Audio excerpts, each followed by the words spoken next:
अगर आप ट्रेन से सफर कर रहे हैं और रास्ते में आपकी ट्रेन दुर्घटनाग्रस्त हो जाए तो सिर्फ 35 पैसे में लिया हुआ ये इंश्योरेंस कवर आपको 10 लाख रुपए की मदद दिलवा सकता है। कैसे, चलिए जानते हैं। दरअसल जब भी आप रेलवे की ऑफिशियल वेबसाइट से या फिर किसी ऑनलाइन ऐप से ट्रेन टिकट बुक करते हैं तो कई लोग बुकिंग करते समय 35 पैसे में मिल रहे ट्रैवल इंश्योरेंस को नजरअंदाज कर देते हैं। लेकिन अगर आप इस इंश्योरेंस को ले लेते हैं और सफर के दौरान अगर कोई दुर्घटना हो जाती है तो आपके परिवार को 10 लाख रुपए तक की मदद मिल सकती है। इसीलिए टिकट बुक करते समय ये 35 पैसे का इंश्योरेंस जरूर ऐड करें। और खास बात यह है कि इंश्योरेंस लेने के बाद आपको ईमेल पर इंश्योरेंस सर्टिफिकेट भी दिया जाता है। उस पर नॉमिनी को अपडेट करना आपकी जिम्मेदारी है। साथ ही इस इंश्योरेंस को क्लेम करने के लिए दुर्घटना के 4 महीने के अंदर इंश्योरेंस कंपनी के नजदीकी ऑफिस में जरूरी सर्टिफिकेट और क्लेम फॉर्म भरकर जमा करवा दे, जिसके बाद कंपनी की तरफ से नॉमिनी के खाते में मदद दी जाएगी। इस वीडियो को ज्यादा से ज्यादा लोगों के साथ शेयर करिए ताकि जागरूकता बढ़ सके।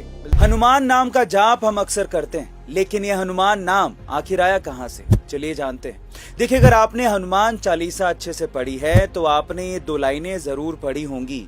जुग सहस्त्र योजन पर भानु लील्यो ताहि मधुर फल जानू। धरती और सूरज के बीच की दूरी हजारों योजन की है, लेकिन पवन पुत्र ने सिर्फ एक छलांग लगाकर सूरज को फल समझकर खा लिया।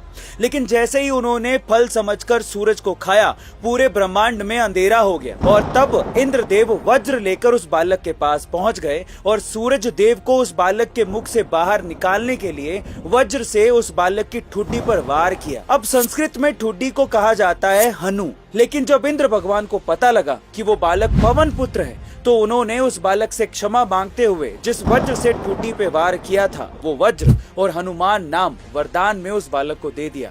और तब से पवन पुत्र को हनुमान नाम से जाना जाने लगा।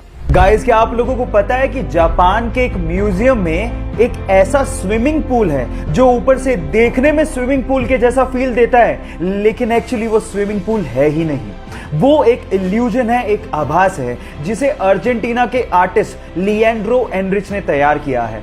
एक्चुअली इस फेक स्विमिंग पूल में एक ग्लास का चैम्बर बनाया गया है जिसमें गेट भी है और आप जा भी सकते हैं। इसको रियलिस्टिक बनाने के लिए उसमें एक सीढ़ी भी लगाई गई है और उसमें वाटर की वेव्स को पैदा करने के लिए मशीन्स लगाई गई हैं। गाइस, आप लोगों ने बहुत सारे इलेक्ट्रॉनिक गैजेट्स और बहुत सारे सामानों पर मेड इन चाइना का स्टिकर लगे देखा होगा।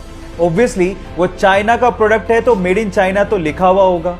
लेकिन क्या आप लोग ये जानते हैं कि मेड इन चाइना का ये स्टिकर चाइना में बनता ही नहीं है। एक्चुअली मेड इन चाइना का ये स्टिकर साउथ कोरिया से प्रिंट होके आता है ना। ये अमेजिंग बात कि पूरी दुनिया को चाइना माल सप्लाई करता है मेड इन चाइना का स्टिकर लगा के, और ये मेड इन चाइना का स्टिकर चाइना में प्रिंट ही नहीं होता।